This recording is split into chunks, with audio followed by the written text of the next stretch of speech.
The heart center or the will or the ego is one of our motors.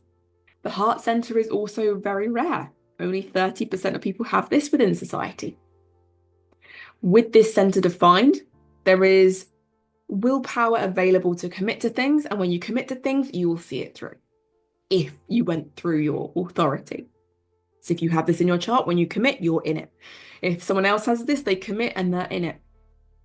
The other themes of this heart center or the ego or the will center is this being able to motivate others, this effect it has on others, it's motivational for others. Because the heart center being defined, and this can show up depending on whether it's subconscious or conscious. We're not getting into the nuances yet, right? We're just saying the general stuff still. And I feel like there's so much information, but we're still in the general, really, right? The heart center kind of knows that, well, yeah, I'm no better than anyone else, but I have worth. If it's subconscious in your chart, that can be a caveat. You might not logically know this, you might not consciously know this, but that heart center being defined kind of knows that there is a worth here. We'll explore this later. So the effect on others is it can be very motivational. Like, I can do anything. When you have it defined, you have willpower available to commit to, but it does also need rest.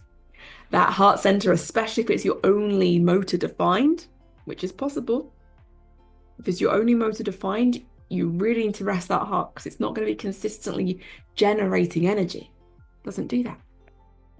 The heart center or the ego or the will, this center feels like it needs to prove itself to others because it questions its sense of self-worth and self-value.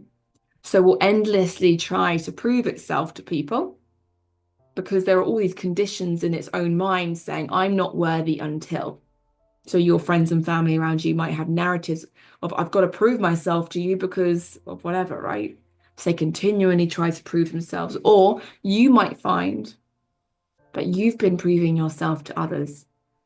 I'm like trying to get more qualifications or trying to look a certain way or trying to get the material possessions in order to be worthy of that friendship group or that partner or that job or that pay rise. Feeling a lack of self-worth. So constantly trying to prove yourself. It's worth noting that all of these centers, the narratives are not true. You have worth. You don't need to have the answer all of the time with the undefined mind. You don't need to be filling the silences with the undefined throat.